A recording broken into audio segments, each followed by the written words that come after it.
নমস্কার বন্ধুরা, আজকে 10 টাকার আমল দুধ দিয়ে খুব সুন্দর একটা মিষ্টি তোমাদের সাথে তৈরি করব।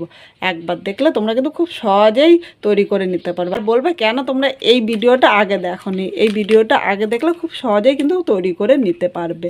প্রথমে দেখো, আমি আমল দুধের প্যাকেটটা এই জায়গায় কেটে নিলাম। এবার এই জায়গায় আমি একটা বাটি নিয়ে নিলাম, এর মধ্যে আমি দুধটা নিয়ে নেব।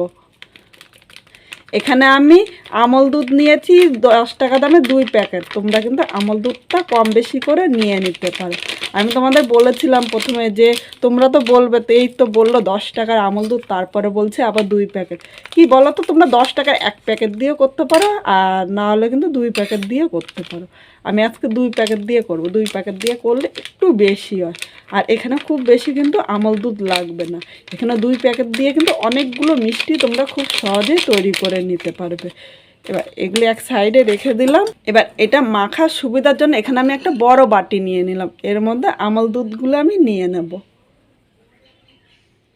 বাইন্ডিংটা ভালোর জন্য এই জায়গায় আমি 1 চামচের কম ময়দা নিয়েছি। এই জায়গায় কিন্তু অল্প একটু ময়দা দিয়ে দেবে। ময়দাটা আমল দুধের সাথে ভালো করে মিশিয়ে নেব।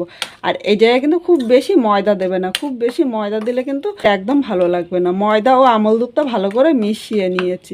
এবার এই জায়গায় 1/2 চামচ অ্যারারুট নিয়েছি। যারা ডিম ব্যবহার করবে না তারা এই অ্যারারুটটা নিয়ে নেবে। আমি কিন্তু এখানে অ্যারারুট দেবো না, কারণ অ্যারারুটটা আমি আজকে ডিম দিয়ে করবো, তাই অ্যারারুটটা আমি স্কিপ করলাম। একটু বেকিং সোডা দিয়ে দিলাম। এই বেকিং সোডা দিলে এই মিষ্টিগুলো কিন্তু খুব সুন্দর ফুলবে। এবার বেকিং সোডাটা এই আমল দুধের সাথে ভালো করে আমি মিশিয়ে নেব।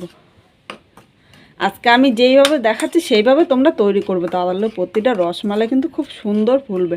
আর এই ভিডিওটা একবার দেখলে তখন কিন্তু আর বলবে না যে বাজার থেকে কিনে খাই। খুব সহজে তোমরাও কিন্তু বাড়িতে বানিয়ে নিতে পারবে। সব উপকরণগুলো ভালো করে মিশিয়ে নিয়েছি।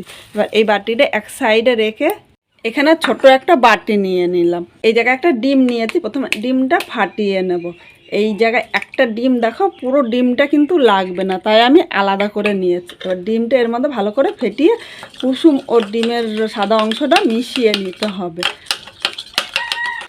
ডিমটা ভালো করে মেশানো হয়ে গিয়েছে। এবার আমি এই আমল দুধটা আবার নিয়ে নিলাম। এর মধ্যে 1 চামচ আমি গলানো ঘি দিয়ে দিলাম। অবশ্য কিন্তু তোমরা এর মধ্যে ঘি দেবে, কারণ সাদা তেল দিলে ততটা খেতে ভালো লাগবে না। এবার আমি হাত দিয়ে ঘিটা ভালো করে মিশিয়ে নেব। এই দেখো, ঘি দেওয়াতে ঘিয়ের গন্ধটা দুর্দান্ত আসবে। আর তোমরা এই জায়গায় যদি সাদা তেল দাও তাহলে কিন্তু মিষ্টিগুলো খেতে একদম ভালো লাগবে না। এবার সব কিছু ভালো করে মিশিয়ে নিতে হবে। এখানে কিন্তু আলাদা করে আমি আর মিষ্টি দেবো না, কারণ যেহেতু আমল দুধ দিয়ে করছে, আর আমল দুধটা কিন্তু এমনিই মিষ্টি হয়। দেখো, এখানে ভালো করে ঘিটা আমি মিশিয়ে নিয়েছি। এই বাটিতে যে আমি ডিমটা ফেটিয়ে নিয়েছি, এবার অল্প অল্প করে ডিমটা নেব। দেখো, একসাথে আমি সবটা নেব না, কিন্তু সবটা নিলে কিন্তু অনেকটা পাতলা হয়ে যাবে। এইভাবে করে অল্প অল্প আমি দিয়ে মাখতে থাকবো। এখানে কিন্তু আর জল লাগবে না, এই ডিমটা দিয়েই কিন্তু মাখা হয়ে যাবে। দেখো, এই জায়গায় হাফ ডিম নিয়েছি, তাতেই কিন্তু দেখো এখানে পুরো একটা ডিম কিন্তু লাগেনি। তোমাদের একবার দেখাচ্ছি। এই দেখো, এখনও হাফ ডিম রয়ে গেছে। আর এটা কিন্তু হাফ ডিম দিয়ে মেখে নিয়েছি। আর দেখো, হাতে একটা চ্যাটচ্যাটে ভাব কিন্তু থাকবে, এতে কিন্তু তোমরা ভয় পাবে না। এইভাবে ভালো করে আগে প্রথমে এটা মেখে নিতে হবে। এই দেখো, এবার যতটা পারবে এইভাবে ভালো করে মেখে নেবে। এটা মাখা যত সুন্দর হবে, এই মিষ্টিগুলো কিন্তু ততটা সুন্দর ফুলবে। এই দেখো, হাতের মধ্যে কিন্তু একটা চ্যাটচ্যাটে ভাব চলে এসেছে।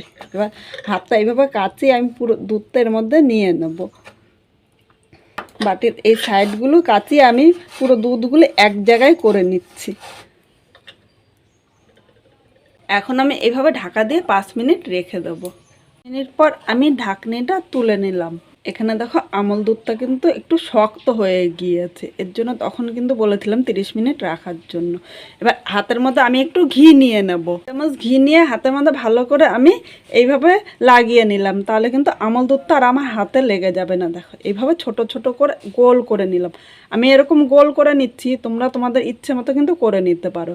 আর খেয়াল রাখবে কিন্তু এর মধ্যে যেন ফাটা না থাকে। ফাটা থাকলে কিন্তু একটা মিষ্টিও ভালো হবে না। দেখো, একদম মিহি করে এরকম গোল করে নিতে হবে। এরপর আমি এর মধ্যে নিয়ে নিলাম। তোমরা এরকম গোল করে নিতে পারো, বা আমি আর এক রকমভাবে দেখাচ্ছি। এই দেখো, এরকম গোল করে নেবে, তারপরে এরকম একটু লম্বা করে নিতে পারো। এই দেখো, গোল বা লম্বা যে কোনোভাবে নিতে পারো। আর এরকমভাবে করবে যাতে এর মধ্যে একটু ফাটা না থাকে, ফাটা থাকলে কিন্তু মিষ্টিটা কিন্তু ভালো হবে না। বারবার কিন্তু তোমাদের একই কথা বলছি। এইভাবেই সবকটা মিষ্টি তৈরি করে নেবে। এইভাবে কিন্তু খুব সহজেই করে নিতে পারবে। আর এইভাবে একবার করার পর যে খাবে সে কিন্তু বারবার বলবে যে এইভাবে মিষ্টিটা বাড়িতেই তৈরি করার জন্য। কারণ এইভাবে বাড়িতে তৈরি করলে আর কিন্তু বলবে না যে দোকান থেকে কিনে দেওয়ার জন্য। খুব সহজে তোমরাও কিন্তু তৈরি করে নিতে পারবে। দেখো এইভাবে আমি সবকটা বল তৈরি করে নেব। আর এরকমভাবে বলগুলি তৈরি করতে হবে বলের মধ্যে যাতে ফাটা না থাকে। তোমাদের কিন্তু বারবার বলছি, কারণ ফাটা থাকলে কিন্তু একটা মিষ্টিও পারফেক্ট হবে না।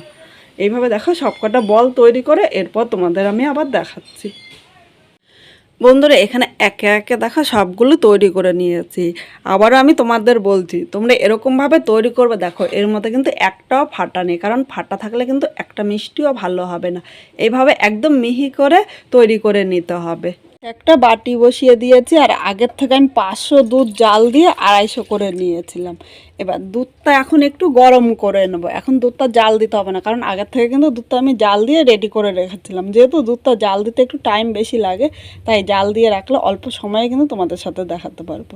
এবার দুধটা একবার ফুটিয়ে নিয়েছি, এবার গ্যাসটা একদম লো টু মিডিয়াম করে দিয়েছি, কারণ এবার কিন্তু আর জোরে জাল দেওয়া যাবে না, কারণ জোরে জাল দিলে দুধটা কিন্তু পড়ে যাওয়ার ভয় থাকে।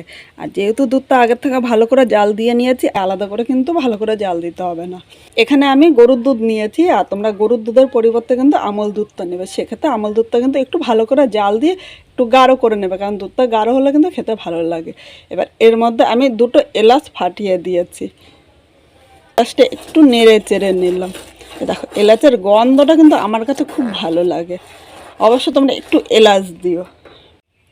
সামান্য একটু চিনি নিয়ে নিলাম। একটু মিষ্টি না হলে কিন্তু খেতে ভালো লাগবে না। যারা মিষ্টিটা পছন্দ করে না তারা ইচ্ছা করলে স্কিপও করতে পারো, মিষ্টি ছাড়াও কিন্তু করতে পারো।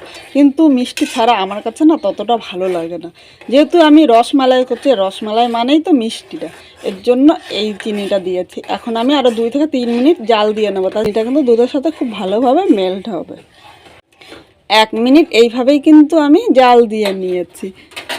এবার এখানে আমি যে মিষ্টিগুলো তৈরি করেছি একটা একটা করে আমি মিষ্টি দিয়ে দিলাম। আর এই সময় কিন্তু আগুনটা একদম লো টু মিডিয়াম করতে হবে, কারণ খুব জোরে কিন্তু দেওয়া যাবে না। খুব জোরে দিলে কিন্তু একটা মিষ্টিও ভালো হবে না। এভাবে একটা একটা করে আমি সব মিষ্টি নিয়ে নিলাম। তোমরা দেখেই ভাবছো যে মিষ্টি বানানো কিন্তু খুব ইজি। এই ভিডিওটা তোমরা ভাববে একবার দেখে যে কেন আগে দেখলাম না। আগে দেখলে খুব সহজে তোমরাও কিন্তু করে নিতে পারবে। এবার আমি একটু নেড়ে চেড়ে নেবো। দেখো দেওয়ার সাথে সাথে মিষ্টিগুলো কিন্তু ফুলতে শুরু করেছে। আমি ঢাকা দিয়ে মিডিয়াম আগুনে 2 থেকে 3 মিনিট এইভাবেই জাল দিয়ে নেব। মিডিয়াম আগুনে কিন্তু অনেক সময় দুধটা উপরে উঠে যেতে পারে, তখন কিন্তু ঢাকনাটা এইভাবে তুলে নেবে। ঢাকনাটা তুলে আরেকবার এইভাবে একটু নেড়ে চেড়ে নেবে, যাতে সব মিষ্টিগুলো সমানভাবে ফোলে। দেখো মিষ্টিগুলো কতটা ফুলেছে। আর এখন কিন্তু খুব বেশি নাড়া দেওয়া যাবে না, তাহলে কিন্তু ভেঙে যেতে পারে। এবার মিডিয়াম আগুনে এখন আমি আর ঢাকা দেবো না, মিডিয়াম আগুনে এইভাবে আরও 2 থেকে 3 মিনিট রেখে দেবো। গরম গরম রসমালাইগুলো কিন্তু খুব নরম হয়, তাই এখন কিন্তু আর নাড়াতে যাব না, ঢাকা দেবো না। ঢাকা দিলে কিন্তু এগুলো একদম গলে যেতে পারে। বন্ধুরা এখানে রসমালাইটা হয়ে গিয়েছে, এবার আমি নামিয়ে নেব। রসমালাইগুলো নামিয়ে নিয়েছি, আর এদিকে দুধটা যতটা ঘন হয়েছে মিষ্টিগুলো দেখো কি সুন্দর ফুলে ডবল হয়েছে। এবার একটা মিষ্টি আমি হাফ কেটে তোমাদের দেখাচ্ছি। এই দেখো মিষ্টিটা কতটা নরম হয়েছে, তোমরা দেখেই কিন্তু বুঝতে পারছো। খুব সহজে তোমরা কিন্তু এই রসমালাইটা তৈরি করে নিতে পারবে। আর প্রতিটা মিষ্টি কিন্তু খুব সুন্দর হয়েছে। তাহলে তোমাদের কীরকম লাগলো অবশ্য কমেন্ট করে জানাতে কিন্তু ভুলো না। নতুন কোনো বন্ধু এই ভিডিওটি দেখতে আসলে ভালো লাগলে একটা লাইক শেয়ার ও কমেন্ট করো, আর সাবস্ক্রাইব করে পাশে থেকো, যাতে এরকম আরও নতুন নতুন ভিডিও তোমাদের সাথে শেয়ার করতে পারি।